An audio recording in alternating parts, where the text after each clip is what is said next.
Olha só, pessoal, mais um camarada que fez o L com gosto e que já está arrependido, mais um da área econômica e da área financeira, um cara entendido dessas matérias que não dá para entender por que ele fez o L, por que ele votou no Lula, por que ele aprovou a campanha do Lula, fez o seu apoio explícito com base em tudo que nós conhecemos a respeito do Molusco e de tudo que ele estava falando na campanha, porque se tem algo que nós não podemos criticar em relação ao Lula é que ele não deixou claro as intenções dele para esse governo, porque qualquer um com um mínimo de entendimento, um mínimo de funcionamento mental já sabia que a coisa seria desse jeito. Mas vamos ver aqui então o chororô do senhor Pércio Arida e por que ele está preocupado aí com o governo do Lula. Vamos dar uma olhada nessa história aqui. Não se esqueça, deixe o seu like e o seu comentário nesse vídeo, se inscreva no meu canal se você ainda não for inscrito. Se você quiser colaborar financeiramente com o meu trabalho, clique no botão Seja Membro aí embaixo com valores a partir de R$ 1,99 por mês, não vai te fazer falta, mas vai me ajudar bastante, não é? Então o senhor Pércio Arida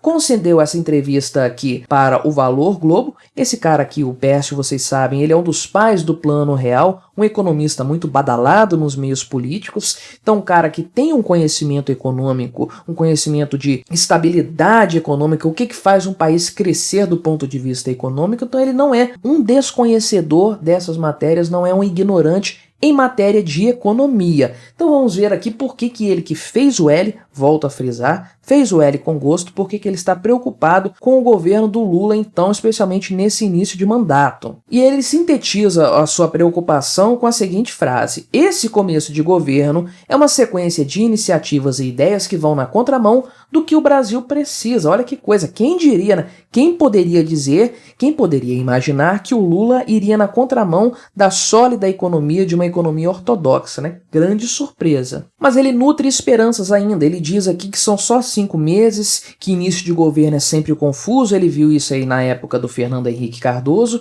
e ele está acompanhando aí, a ver como vai se desenvolver para frente, não é? Então, quais são os pontos que o Pércio Arida questiona no governo Lula na condução da questão econômica, não é? Ele já começa dizendo aqui, então, que a evolução dos primeiros meses é preocupante e que é também uma sequência de iniciativas e ideias que vão na contramão do que o Brasil precisa. A questão aqui da revisão do marco do saneamento, a revisão dos critérios de voto da Eletrobras, os ataques ao Banco Central, que são muito recorrentes, questionamentos sobre lei das estatais, ou seja, querendo enfiar o Estado de novo dentro das empresas estatais, aquela coisa politiqueira de indicações políticas, nada de questões técnicas, né? A volta dos subsídios do BNDES, inclusive para fora do país, pegando o nosso dinheiro mandando para o estrangeiro, né?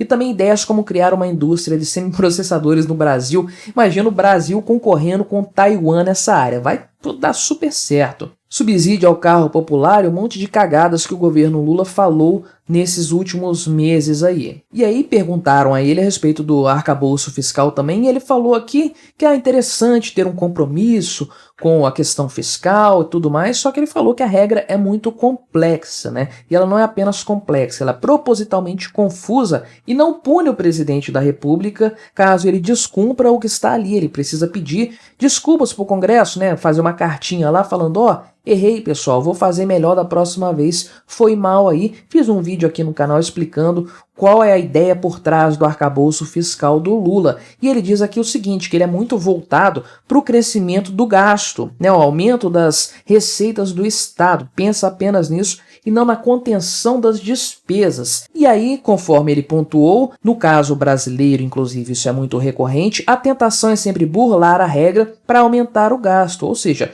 colocar um monte de exceções a essa regra que não vão entrar nesse limite aí, conforme tem, inclusive, na proposta do arcabouço fiscal. Ele faz questão aqui de criticar o governo Bolsonaro, inclusive ele se mantém firme a respeito do posicionamento dele quanto ao Lula. No final do vídeo eu vou mostrar isso aqui, inclusive. Então ele critica o Bolsonaro, inclusive no aspecto econômico aqui, o que é um grande problema, né? Dados os números que foram apresentados no ano passado, inclusive. Mas aí ele é questionado a respeito da questão de governos de esquerda sempre quererem o aumento do Estado, ao contrário de governos mais liberais. e ele foi perguntado se ele espera algo diferente disso aí, e ele falou que, na verdade, o Estado cresceu muito com as PECs do período do governo do Bolsonaro, inclusive a PEC da Covid, o que é uma falácia até certo ponto, né? Mas não vou entrar nesse quesito aqui não. E ele falou que não faz sentido aumentar impostos agora porque o Estado já ganha muito, já a carga tributária já é muito alta. Infelizmente é o que nós estamos vendo acontecer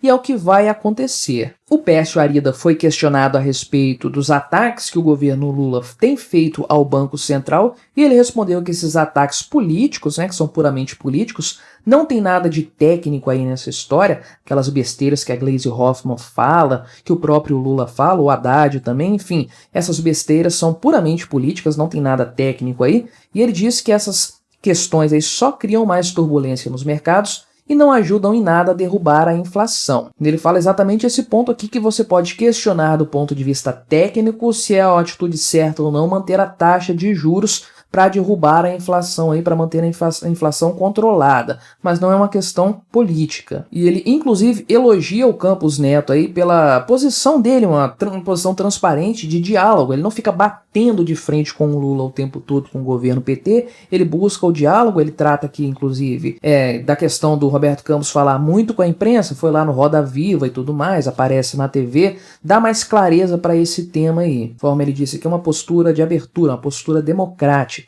E ele basicamente está defendendo a manutenção dos juros altos ou nos patamares atuais, né, que é questionável se eles são altos mesmo ou se eles são necessários nesse atual patamar aí. E ele trata o seguinte aqui, né, que se você tem uma queda muito abrupta da taxa de juros, o que acontece é que há um aumento nos preços, né, por conta do efeito aí inflacionário e também dos ativos da bolsa, aumento de crédito, e aí volta toda aquela situação que a gente estava vivendo antes. Então, segundo ele, primeiro é preciso consolidar as expectativas da inflação para depois você trabalhar nessa questão dos juros aí. É uma construção econômica tijolo por tijolo de uma forma assim controlada. E ele cita a questão do agro aqui. Por que o agronegócio brasileiro é um grande sucesso exterior, inclusive, né? Não apenas aqui no Brasil, mas fora do país também, porque a taxação é baixa, né? Dizendo ele aqui, até excessivamente baixa. Não existe imposto baixo demais, senhor Pércio Arida. Se existe imposto, ele é alto, então tem que abaixar mesmo, né? E aí ele diz que ele é orientado ao mercado externo, não tem aquela besteira de, não tem que produzir aqui para dentro do Brasil, nada, tem que ganhar dinheiro,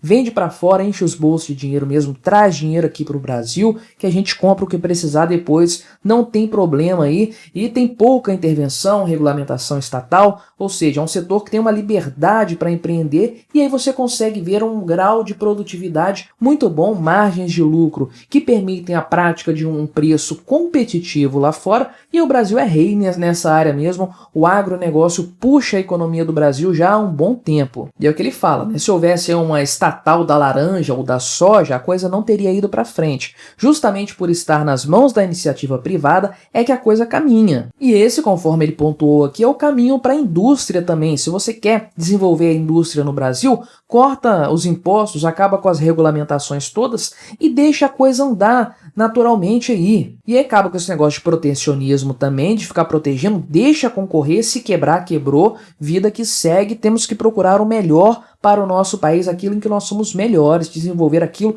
que é o nosso talento natural. E aí chega-se aqui a questão das privatizações e a pergunta na lata, quais empresas seriam privatizadas, quais deveriam ser privatizadas, e ele fala aqui dos Correios, que são um candidato natural, e ele trata aqui de todos os monopólios que o Estado possui atualmente, que também deveriam ser privatizados, a Caixa Econômica também, e também deveria fechar as companhias estatais criadas, ou seja, companhias que foram criadas em tempos recentes, períodos recentes. Por exemplo, a Dilma criou uma série de companhias estatais. E aí ele menciona aqui que o Bolsonaro não fechou. Uma crítica que eu tenho ao Bolsonaro, por exemplo, é que ele não acabou com a EBS, né? Ele não acabou com a EBC, a Empresa Brasileira de Comunicação, que é um câncer que tinha que ter sido extinto há muito tempo. Perguntam ao Pércio Arida sobre a questão da reforma tributária, se isso aí vai ser bom para o país. Está havendo uma grande aposta nesse sistema, e ele falou que o IVA único seria bom, mas não o IVA dual, que é o que nós temos na reforma tributária. Acho que eu já postei um vídeo